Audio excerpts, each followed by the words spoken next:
दोस्तों नमस्कार, स्वागत है आप सभी का। एक बार फिर से चले जानते हैं बिहार की ताज़ा खबरों को। लेकिन उससे पहले अगर आपने अभी तक इस चैनल को सब्सक्राइब नहीं किया तो सब्सक्राइब कर लें, जिससे कि आपको बिहार की ताज़ा खबर रोजाना मिलती रहे।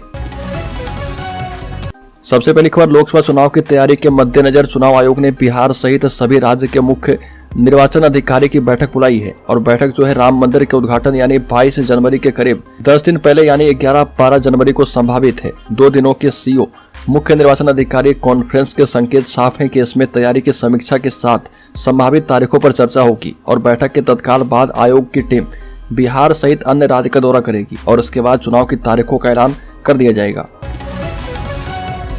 अगली खबर, नेशनल मेडिकल कमीशन ने post graduation medical education regulation 2023 जारी कर दिए हैं। और खास बात यह है कि नए अधिनियम में पोस्ट ग्रेजुएशन स्ट्रीम में पढ़ने वाले स्टूडेंट्स की सेहत का विशेष ध्यान रखा गया है। दरअसल पीजी स्टूडेंट्स के बढ़ते काम एवं पढ़ाई के तनाव को देखते हुए एनएमसी ने ये प्रावधान किए हैं और अब सभी मेडिकल कॉलेज में पढ़ने वाले पीजी स्टूडेंट्स को एक समान स्टाइपेंड दिया जाएगा। पहले अलग अलग राज्य एवं कॉलेज में स्टाइपेंड के नियम अलग अलग थे और इसी प्रकार छात्र को साल में 20 दिन का संवैतनिक अवकाश भी मिलेगा। बड़ी खबर, संविदा पर बहाल 19 लैब टेक्नीशियन किए गए सेवा मुक्त। कोरोना के दूसरे लहर के दौरान सुपौल सदर अस्पताल में संविदा पर बहाल 19 लैब टेक्नीशियंस को विभाग के आदेश से कार्यमुक्त कर दिया गया है। राज्य स्वास्थ्य समिति की ओर से आदेश जारी होने के बाद उन लोगों के कार्य लेने बंद कर दिए गए हैं। इसके बाद सदर अस्पताल में मरीजों को काफी परेशानियों का सामना करना पड़ रहा। हालांकि सिविल सर्जन ने कमी को स्वीकार करते हुए कहा कि जल्दी व्यवस्था की जाएगी। बता दें कि कोरोना काल में बढ़ रही मरीजों की संख्या को लेकर RT-PCR जांच की भी शुरुआत की गई थी। साथ ही जांच के दायरे को बढ़ाने के उद्देश्य से जिले में 19 लैब टेक्नीशियन की नियुक्तियां की गई थी। बड़ी खबर, स्मार्ट मीटर में भी सेंधमारी की जा रही है। मीटर बाईपास करके बिजली चोरी के मामले सामने आ रहे हैं। स्मार्ट प्रीपेड मीटर में जुगाड़ तरीके से सेंधमारी करके बिजली चोरी की जा रही है। स्मार्ट प्रीपेड मीटर लगाने के बाद 1 माह में मीटर बाईपास करके बिजली चोरी करने के ऐसे 25 मामले सामने आए हैं, जो कि सिर्फ मुजफ्फरपुर जिले में सामने आए हैं। अंदरूनी पड़ताल में यह इनपुट सामने आया है कि मीटर बाईपास का खेल कोई दूसरा नहीं बल्कि लाइनमैन एवं प्राइवेट बिजली मिस्त्री कर रहे। मुजफ्फरपुर अंचल के अधीक्षण अभियंता पंकज राजेश ने स्मार्ट प्रीपेड मीटर के सेंधमारी की जांच के लिए टीम का गठन कर दिया है। अगली खबर, के पाठक के निशाने पर आए हेडमास्टर। बीपीएससी चयनित जूनियर शिक्षक को दिया स्कूल का प्रभार। बिहार शिक्षा विभाग के प्रमुख सचिव के पाठक के नवादा दौरे से शिक्षकों एवं विभागीय अधिकारी कर्मियों में हड़कंप की स्थिति उत्पन्न है। नवादा दौरे के क्रम में जिले के विभिन्न विद्यालय के निरीक्षण के दौरान कई शिक्षकों पर अपर मुख्य सचिव की गाज गिरी है। किसी शिक्षक का वेतन बंद किया गया तो किसी को निलंबन की मार झेलनी पड़ी है। निरीक्षण के दौरान के पाठक के द्वारा विद्यालय प्रबंधन को स्कूल में मूलभूत संसाधनों की कमी को दूर करते हुए शिक्षा की गुणवत्ता में सुधार लाने का निर्देश दिया है। वहीं शिक्षकों से बात करते हुए के पाठक ने कहा कि राज्य सरकार शिक्षा में बेहतर सुधार करने के लिए बेहद ही कृत संकल्पित है। बड़ी खबर, जदयू ने कहा कि हम बिहार में 16 लोकसभा सीट से कम पर चुनाव नहीं लड़ेंगे। लोकसभा चुनाव को लेकर बिहार में सत्तारूढ़ जदयू ने अपने पत्ते अब खोल दिए हैं। 40 लोकसभा सीटों वाले बिहार में 16 सीट पर चुनाव लड़ने की घोषणा कर दी है। जदयू के वरिष्ठ नेता और सरकार में मंत्री संजय झा ने पत्रकार वार्ता में कहा कि हमारे 16 सिटिंग सांसद हैं और इससे कम सीट तो मंजूर है ही नहीं। संजय झा ने कहा कि 16 सीट पर हम लोकसभा का चुनाव लड़ेंगे। कांग्रेस और लेफ्ट पार्टी अपनी सीटों को लेकर राजद से बात करे। नीतीश के खास माने जाने वाले मंत्री संजय झा ने कहा कि लोकसभा चुनाव में सीट शेयरिंग को लेकर हमारी बातचीत सिर्फ राजद से होगी। कांग्रेस या लेफ्ट पार्टी को अगर सीट शेयरिंग पर बात करनी है तो वो राजद से बात कर ले। अगली खबर, बिहार में भूमि दस्तावेजों की नकल निकालना हुआ आसान। सासाराम में डिजिटल प्रक्रिया का किया गया उद्घाटन। बता दें कि अब लोगों को भूमि दस्तावेजों की नकल निकालने में काफी सहूलियत होगी, क्योंकि भूमि से संबंधित दस्तावेजों का नकल निकालने की प्रक्रिया पूरी तरह से डिजिटल होने लगी है। इससे जमीन के दस्तावेजों का नकल निकालने को लेकर अब आवश्यकतामंद लोगों को किसी भी तरह की परेशानियों का सामना करना नहीं पड़ेगा। इसी क्रम में समाहरणालय स्थित जिला अभिलेखागार प्रशाखा में भूमि दस्तावेजों का नकल निकालने से संबंधित प्रक्रिया को डिजिटल रूप में शुरू किया गया है। अगली खबर, बिहार के पूर्व एमएलए पप्पू यादव को ईडी ने जारी किया है समन। पंकज मिश्रा की गिरफ्तारी के बाद अवैध खनन की संभाली थी कमान।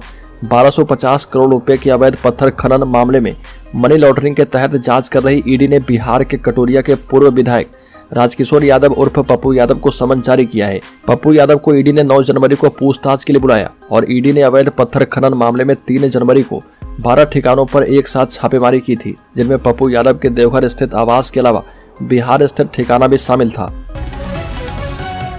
अगली खबर, आरटीआई का जवाब नहीं देना 10 वीडियो को पड़ा महंगा, जुर्माना लगाकर सूचना आयोग ने किया है तलब।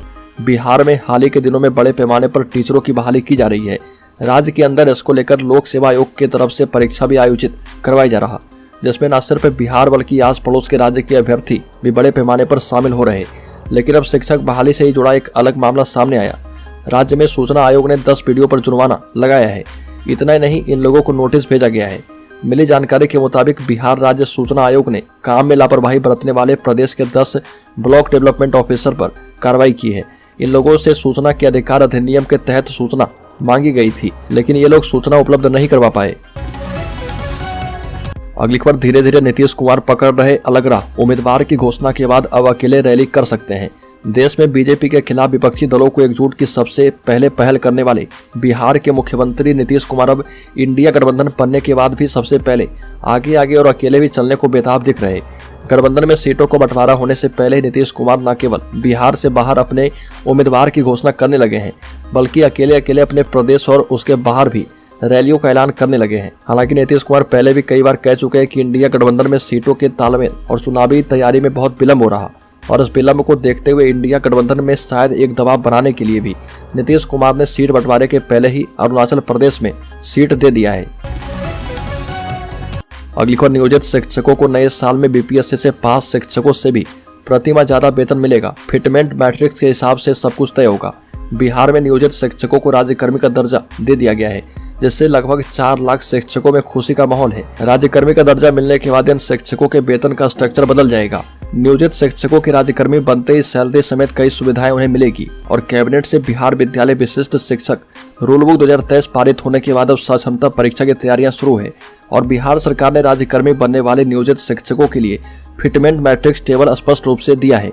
इसी मैट्रिक्स लेवल के हिसाब से वेतनमान दिया जाएगा।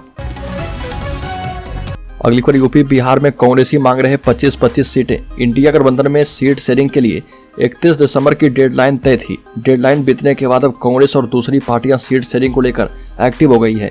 यूपी से लेकर बिहार, पश्चिम बंगाल से लेकर महाराष्ट्र और दिल्ली से लेकर पंजाब तक सीट शेयरिंग का उलझा गणित सुलझाने के लिए कांग्रेस में मंथन का दौर जारी है।